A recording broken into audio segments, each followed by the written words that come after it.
Hello students, हम लोग chapter पढ़े हमारे परिवेश के पदार्थ यानी मैटर इन आवर सराउंडिंग। और आज की क्लास में हम लोग वाष्पन से संबंधित होने वाली कुछ क्रियाओं के बारे में देखेंगे और उसके बाद हम लोग द्वनांक और क्वथनांक से संबंधित बातों को समझेंगे और उनको परिभाषित करेंगे। ठीक है, चलिए तो हम लोग बात करते हैं कि वाष्पन क्रिया से ठंडक उत्पन्न होती है कैसे।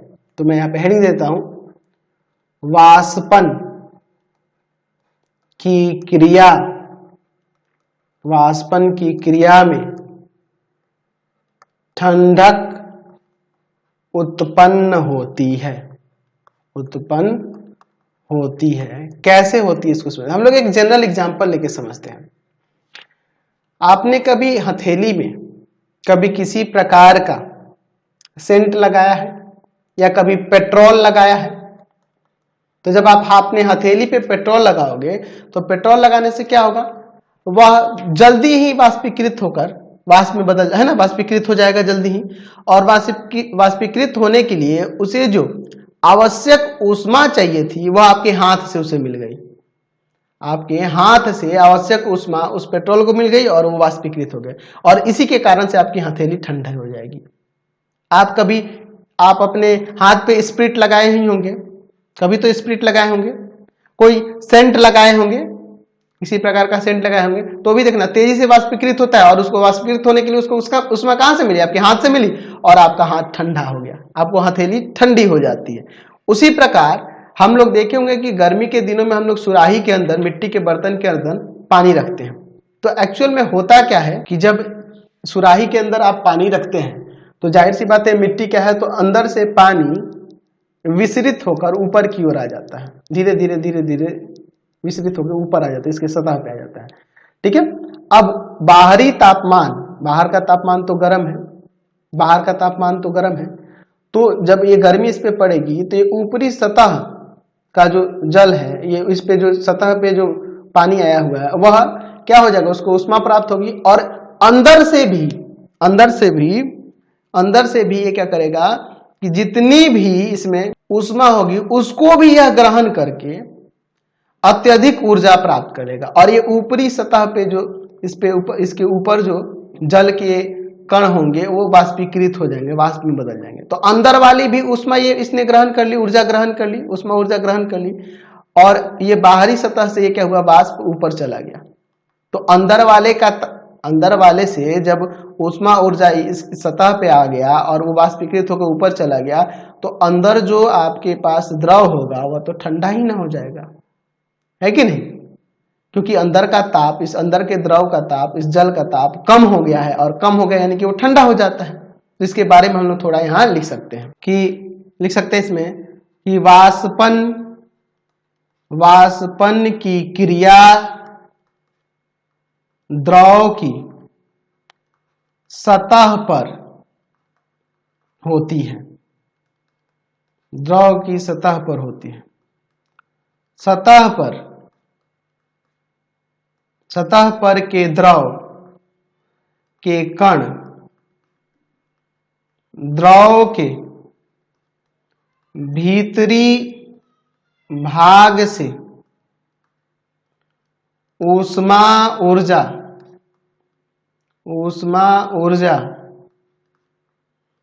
ग्रहण करके अत्यधिक ऊर्जा प्राप्त कर लेते हैं, जिससे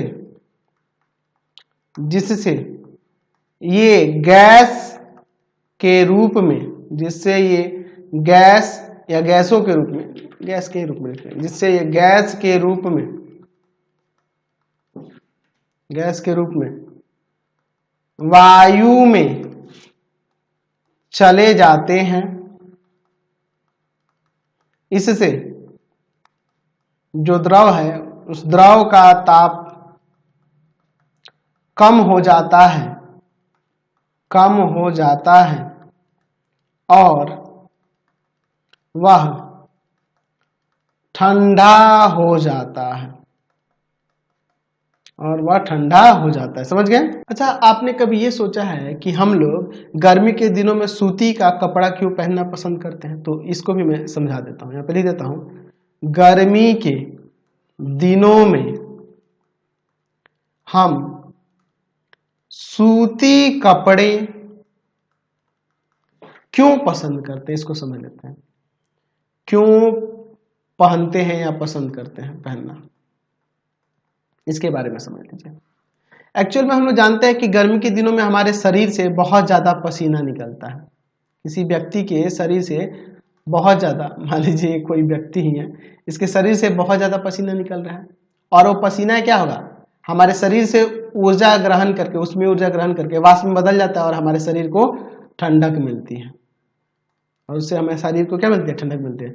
और हम लोग जानते हैं कि सूती कपड़ा जो होता है वह जल का अच्छा शोषक है, वो जल को आसानी से सोख लेता है, और जल को सोख लेगा, और यानी पसीने को आपके सोख लेगा, और पसीने को सोख कर वो क्या ला देगा, उसको वायु के संपर्क में ला देगा, और आसानी से वह वाष्प में बदल जाता है। हमें सबको लगा वो आसानी से वाष्प में बदल जाता है, और इससे हमें रिलैक्स फील होता है। तो इसलिए हम लोग सूती का कपड़ा पहनना पसंद करते हैं, सूती का, कपास का हम लोग कपड़ा पहनना पसंद करते हैं गर्मी के दिनों में। तो हम लोग इसमें लिख सकते हैं कि गर्मी के दिनों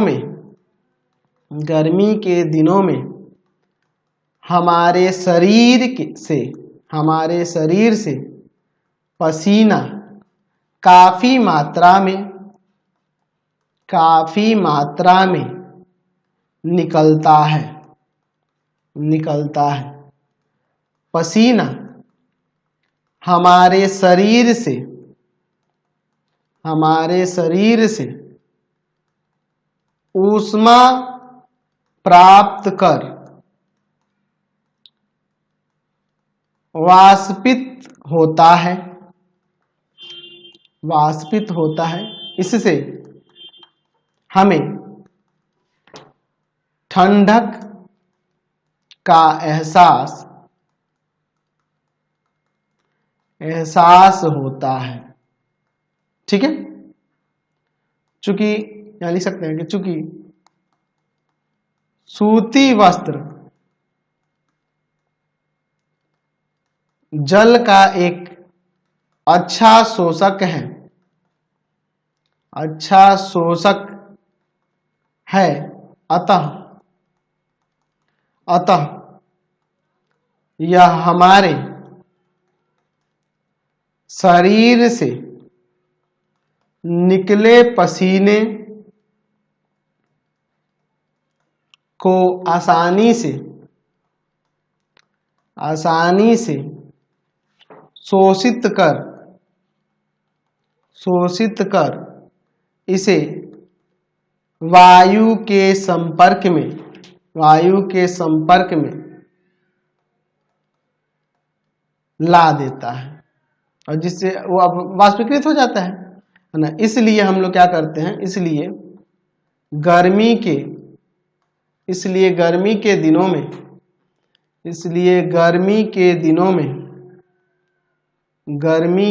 में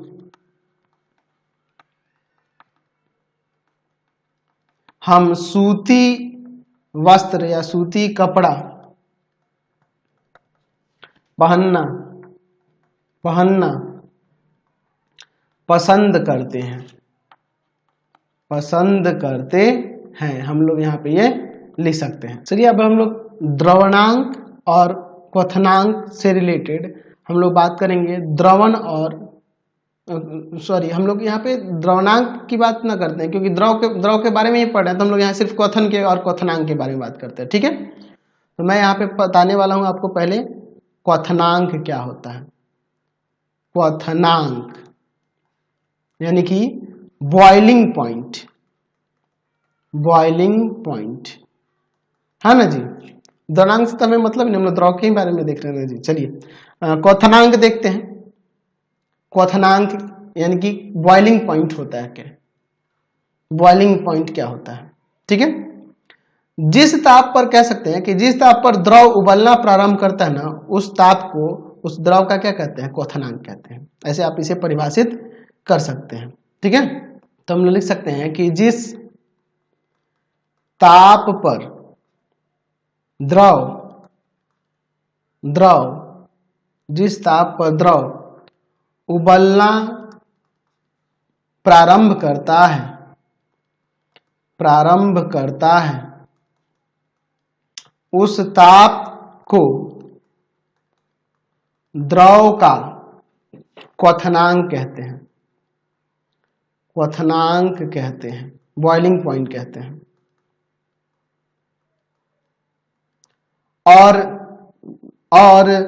उस प्रक्रिया को हम लोग, उस प्रोसेस को क्वथन यानी उबलना कहते हैं। और इसी में लिख सकते हैं और प्रक्रिया क्वथन या फिर उबलना कहलाती है, ठीक है। क्या आपने कभी ये सोचा है कि कोई द्रव को जब गर्म करते हैं तो वह एक ताप पर जाकर, वह एक टेम्परेचर पर जाकर, वह है ना जी, वह उबलने लगता है। वह क्यों उबलता है इसके बारे में जानते हैं? तो ये ध्यान रखना कि जब द्रव का वाष्प दाब, इस द्रव का वाष्प दाब और वायुमंडलीय दाब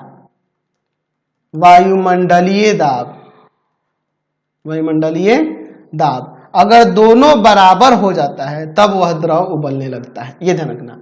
तो द्रव के उबलने का रीजन क्या है कि जब द्रव का वाष्प दाब और वायुमंडलीय दाब दोनों अगर बराबर हो जाए तब वो द्रव उबलना शुरू हो जाता है। तो हम लोग लिख सकते हैं, ये याद रखने की, जब किसी द्रव का वाष्प दाब वायुमंडलीय दाब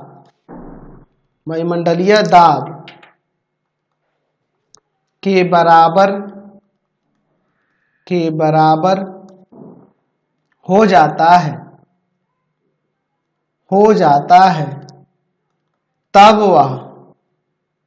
तब वह उबलने लगता है। तो उबलने का रीजन यही है कि जब द्रव का वाष्प दाब और वायुमंडलीय दाब दोनों बराबर हो जाता है तब वह द्रव उबलने लग जाता है। समझे ना? चलिए अब हम लोग बात करते हैं कि क्वथनांक पर दाब का क्या प्रभाव पड़ेगा। क्वथनांक का दाब पर प्रभाव। अभी हमने देखा कि द्रव का उबलने का रीजन क्या है, तो जब वाष्प दाब और वायुमंडलीय दाब समान हो जाता है तो वह द्रव उबलने लगता है। तो अगर हम लोग इस द्रव को ज्यादा ऊंचाई पर ले जाएं तो वायुमंडलीय दाब कम हो जाएगा। तो जब वायुमंडलीय दाब कम हो जाएगा तो इस द्रव का क्वथनांक भी कम हो जाएगा। क्योंकि वायुमंडलीय दाब कम हो गया इसलिए उतना ही इसे ताप की आवश्यकता होगी, यानी कि इसका वाष्प दाब भी उतना ही कम लेना होगा, यानी कि इसका क्वथनांक भी कम हो जाएगा। यानी कि क्वथनांक का दाब पर क्या प्रभाव पड़ता है, तो जितना ही कम वायुमंडलीय दाब होगा उतना ही कम क्वथनांक होगा, जितना ही अधिक वायुमंडलीय दाब होगा उतना ही क्वथनांक अधिक होगा। तो लिख सकते हैं इसमें नीचे कि वायुमंडलीय या वायुमंडल का दाब अधिक रहने पर द्रव का क्वथनांक भी बढ़ जाता है। समझ में आ रहा है ना क्यों होता है? तथा वायुमंडलीय या वायुमंडल का दाब कम रहने पर, यानी कि अधिक ऊंचाई पे जाएंगे तो रहने पर द्रव का क्वथनांक भी कम हो जाता है। ठीक है, यानी कि अधिक ऊंचाई पे जाएंगे तो वहां पे द्रव का क्वथनांक कम हो जाएगा। अगर मान लीजिए हम लोग शुद्ध जल लिए और एक अशुद्ध जल लिए तो दोनों के क्वथनांक में क्या अंतर होगा? तो देखिए, तो जो अगर अशुद्ध जल है तो उसका क्वथनांक जो होता है वो अधिक हो जाता है, क्योंकि उसमें जो दूसरे कण आ गए ना जी। ठीक है, तो हम लोग लिख सकते हैं यहाँ पर कि लिख सकते हैं यहाँ पे, पहले हेडिंग देते हैं कि क्वथनांक पर अशुद्धियों का क्या प्रभाव पड़ेगा, इसको लिख लेते हैं। तो हम लोग लिख सकते हैं इसमें कि द्रव में अशुद्धियां या अशुद्धियों, एक ही अशुद्धि तो रहेगी, अशुद्धियों की उपस्थित रहने पर द्रव का क्वथनांक बढ़ जाता है। इसका मतलब कि समुद्री जल का क्वथनांक मीठे जल से अधिक होगा, क्योंकि उसमें समुद्री जल में अधिक अशुद्धियां होती हैं, है ना जी। तो उसका क्वथनांक क्या होगा, अधिक होगा। देखे ना, एक चीज हम लोग यहाँ पे समझ लिए। तो आज की क्लास में इतना ही रहने देते हैं। नेक्स्ट वीडियो में हम लोग अब गैसीय अवस्था की तरफ चलेंगे, पदार्थ की। आपको हमारे 3 चैनलों को सब्सक्राइब करना होगा। पहला है पाथ फाइंडर क्लासेस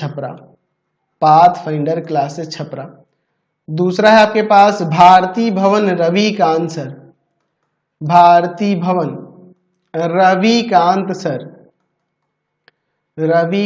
और तीसरा चैनल है Ravikant sir RD Sharma solution. तीनों चैनल को सब्सक्राइब कर लेंगे और इससे रिलेटेड वीडियो के लिए सीधे डिस्क्रिप्शन में जाएंगे। इससे रिलेटेड नोट्स के लिए गूगल पे जाकर सर्च करेंगे www.ravikantsir.in, और यहाँ जाकर आप सभी क्लासेस के नोट्स, उनके पीडीएफ को डाउनलोड कर सकते हैं, पढ़ सकते हैं। इंस्टाग्राम और फेसबुक पे जाके पाथफाइंडर क्लासेस छपरा को लाइक एंड फॉलो करना नहीं भूलेंगे। Thanks for watching the video. Comment करके जरूर बताया करें कि हमारे चैनल के वीडियोज आप सभी को कैसे लगते हैं।